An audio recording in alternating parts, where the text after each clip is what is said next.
Պողոսյան ազգային ժողովի նախագահ Ռուբեն Ռուբինյանի կոչը կառուցողական մթնոլորտում աշխատելու կարծես թե ընդդիմության կողմից չի ստացվում։ Որևէ մեկնաբանություն ունեք նախ այս մասով եւ երկրորդ Էդգար Ղազարյանի վարքագծի հետ կապված։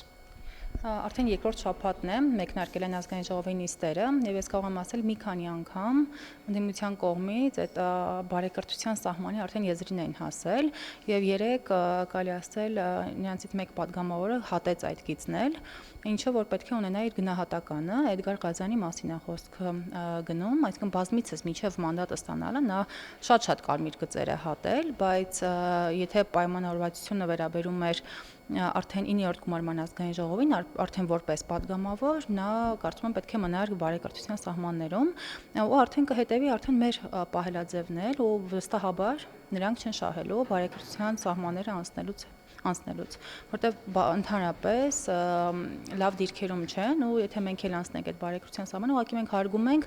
նրանց ձայն տված քաղաքացիներին, ոչ թե նրանց անձերին, այլ այն քաղաքացիներին, ովքեր ամեն դեպքում գնացել նրանց ձայնն են տվել եւ ինչի արդյունքում նրանք այժմ ազգային ժողովում են։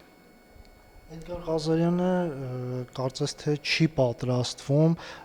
մինչ խորհրդարանում հայտնվել եւ դրանից հետո իր կատարած արած յուրաքանչյուր արտահայտության համար, որոնք մեղադրանքներ կամ վիրավորանքներ են, ներողություն խնդրել։ Դե կարծում եմ ներողություն խնդրելու ուժեղ մարդու վարքագիծ է եւ Էդգար Ղազարյանը առաջին հերթին ոչ թե ինձնից,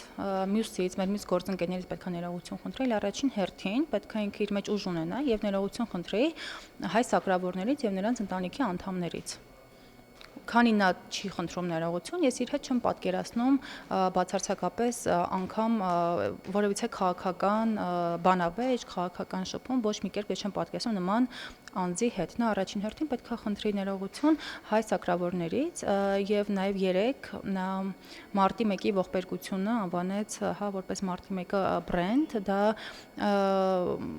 եւս ինձ համար ընդունելի չէ եւ կարծում եմ հենց մարտի 1-ի ողբերգության հետևանքով զոհվածների ընտանիքի անդամները եւս հաստ չեն այս արտահայտության հետ եւ արտվազն նրանցից եւս պետք է ներողություն խնդրի Էդգար Ղազարյանը։ Իսկ հնարավոր է ինչ-որ պարագայում, գիտեմ, որ դա իհարկե ազգային ժողովի լիազորությունների մեջ չի, բայց այնուամենայնիվ Էդգար Ղազարյանին падգամավորական մանդատից զրկելու գործընթաց սկսվի։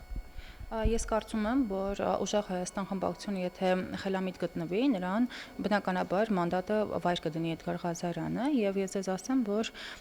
դա իրենց կողմից նաեւ իրենց ընտրողների հանդեպ եւ մեր ընտրողների հանդեպ ճիշտ որոշում կլինի, բայց ընթացքում կտեսնենք Նարեկ Կարապետյանը համենայն դեպս 3 այլ տրամադրվածություն ուներ, այսօր այլ տրամադրվածություն ունի, ամեն դեպքում սպասում ենք դեռևս նրանց կողմից արձագանքի։ Ընդդիմությունը շատ հաճախ իշխանությանը մեղադրում է ռեպրեսիաներ կիրառելու մեջ, դա այդպես է։ Բնականաբար ոչ, ու ես ձեզ կարող եմ ասել ընդդիմությունը ինչու ասես որ չի մեղադրում մեր իշխանությանը, բայց իրականությունը այլ է, հա, անգամ երբ համացածից այն կողմից մեղադրանքներ են հնչում, երբ անգամ ազգային ժողովում դեռևս չեմ լսել նման մեղադրանքներ, բայց իրականությունը այլ է, տեսնում ենք հողի վրա մեր իշխանությունը ինչ քաղաքականություն է վարում, դեպի ուր ենք գնում ու մեր ընտրությունների արդյունքներն են նաև դրա ապացույցներ։